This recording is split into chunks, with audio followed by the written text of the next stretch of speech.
오늘은 두 번째 시간 확률이라고 얘기한 경우의 수에 이어서 이제 확률이라고 하는 걸 배우게 되는데, 확률이라고 얘기하는 것이 무엇인가 우선은 한번 살펴보자.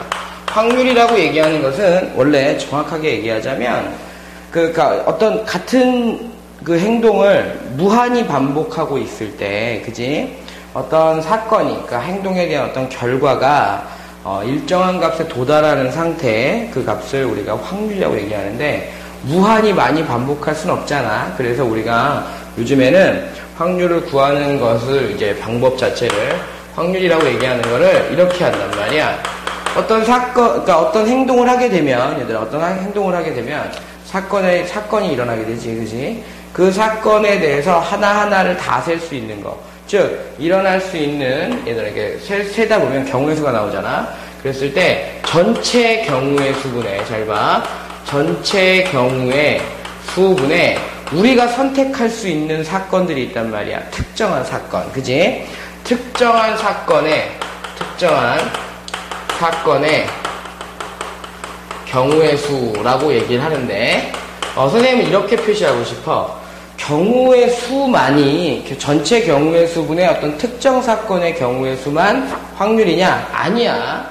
확률이라고 얘기하는 건 이렇게 생각하는 게 좋아. 전체분의 특정한 거, 특정이라고 얘기하자. 특정, 그냥 전체분의 특정. 뭔 소리예요? 라고 얘기하면 전체 넓이분의 특정한 넓이, 전체 길이분의 특정한 길이. 즉 단위가 같다면 얘들아, 전체분의 일부분은 반드시 확률이라고 얘기할 수 있다라고 생각하면 돼. 그것이 가장 중요한 원리다.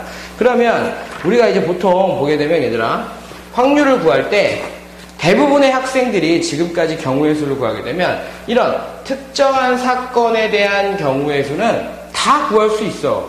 근데 전체 경우의 수를 구하는 걸 가끔씩 까먹는 경우가 있는데, 전체 경우의 수는 무엇을 할 때라고 얘기하는, 얘들아, 무엇을 할 때라고 얘기하는 것 자체가 여기까지의 개념이 전체 경우의 수를 구할 수 있는 유일한 방법이다. 그래서 그걸 놓치면 안 돼. 그래서 문제를 대충 읽지 말고 무엇을 할 때까지 해서 전체 경우의 수를 구할 수 있어야만 합니다. 그 다음에 두 번째가 뭐냐면 확률의, 얘들아, 성질이야, 성질. 확률 성질이 뭐예요? 라고 얘기할 때, 확률이라고 얘기하는 건 사건이라고 얘기하는 것이 일어날 때, 얘들아, 반드시야, 반드시. 확률은 첫 번째 성질이 뭐냐면 0보다는 크거나 같아야 돼. 그 확률은 P라고 얘기하는데 probability라고 얘기하는 것에 앞자를 딴다. 근데 1보다 작거나 같아야 돼. 왜 그러지요? 라고 얘기하면 전체분의 일부분이기 때문에 1보다 클 수 있겠니? 그럴 순 없단 말이야. 항상 1보다는 작거나 같아.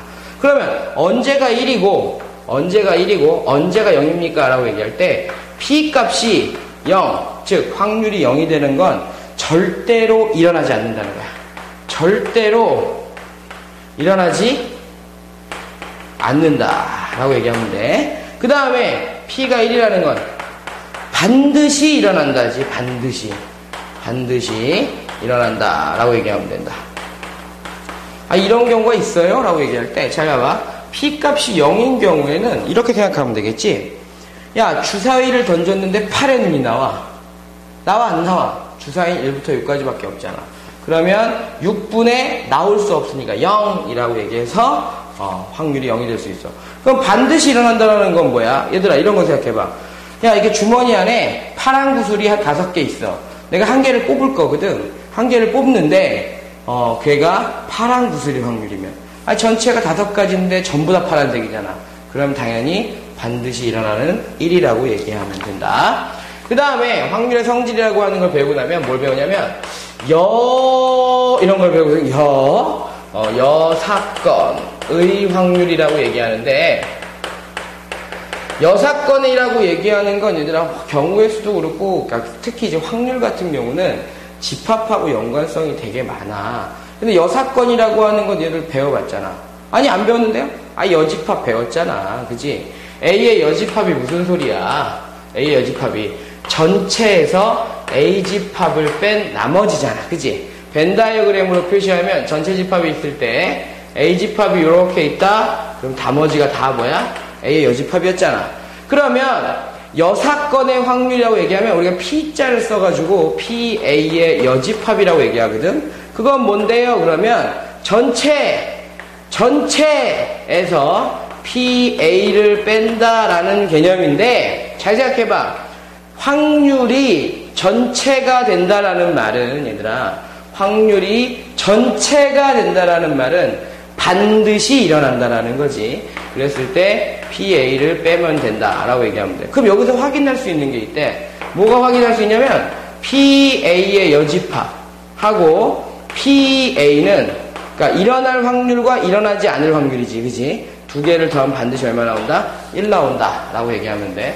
그럼 여사건의 확률 왜 배워? 라고 얘기할 때 이런 용어로 해줄게. 적어도 라는 말이 나오면 일반적으로 여사건을 쓰는데, 적어도란 말이 안 나와도 여사건을 쓸 수 있단 말이야. 언제 그런 걸 써요? 라고 얘기할 때 우리가 구하는 확률이, 얘들아, 우리가 구하는 확률이 좀 적어 보여. 우리가 구하지 않는 것보다. 그럴 때 일반적으로 확률을 사용할 수 있다. 그러면 예를 하나 들어줄게. 문제 속에도 표현될 수 있는데, 동전을, 얘들아, 동전을 2개 던져. 2개 던지는데 적어도 한 면이 앞면이 나오는 경우의 수를 구하시오라고 해요. 확률 아직 안 풀었으니까 경우의 수를 구하시오라고 얘기하면, 적어도라는 말이 나왔기 때문에 여사건이 아니라, 얘들아, 이렇게 생각을 해봐. 동전 2개 던지면 나올 수 있는 걸 우리가 앞, 뒤, 그지? 뒤, 앞, 그 다음에 앞, 뒤, 이게 있잖아, 그지? 그런데 적어도 한 면이 앞면이 나오는 건 이거잖아, 이거, 그지? 맞니? 그러면 생각을 해봐. 이거를 구해서 전체에서 빼는 게 낫겠지, 그지? 그래서 4가지 중에 1가지를 빼서 3가지가 나온다라는 것을 이용할 때 우리가 여사건의 확률을 쓴다라고 생각하면 돼. 그 다음에 확률의 계산인데, 그 다음에 배우는 건 이제 확률의 계산이야. 확률의 계산인데, 아니, 저기 뭐 경우의 수도 계산했는데 확률도 계산합니까? 당연해. 그런데 법칙 자체는, 계산 법칙 자체는 똑같아. 합의 법칙과 두 번째 곱의 법칙이 있는데, 합의 법칙이라고 얘기하는 건 우리가 그렇게 하잖아. M이 일어날 확률과 N이 일어날 확률에 대해서 또는이 있을 때, 그지? 그러면 2개를 더한다 라고 얘기하면 돼. 확률의 덧셈이라고 얘기하면 되고, 그 다음에 M이 일어났는데, 그리고 N이 일어난다. 그러면 우리 배웠잖아. 이거는 또는이지, 또는. 그 다음에 이거나라는 말이지만, 이건 뭐야? 동시에 라고 얘기하거나, 문제를 해석하다 보니까 연속해서 일어나는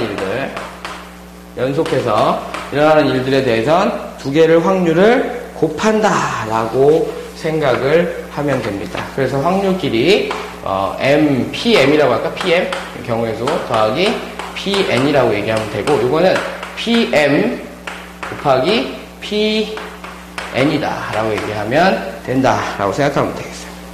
그지? 그렇게 하면 이제 확률의 계산까지 너희들이 충분히 문제를 풀어갈 수 있다. 근데 내가 분명히 다시 한번 강조해. 너희들 경우의 수만을 구하다가 보면 확률을 구할 때 전체 경우의 수를 빼먹는데, 다시 한번 강조합니다. 문제 속에 무엇 때라고 얘기하게 되면 이 앞에가 뭘 의미한다? 전체 경우의 수를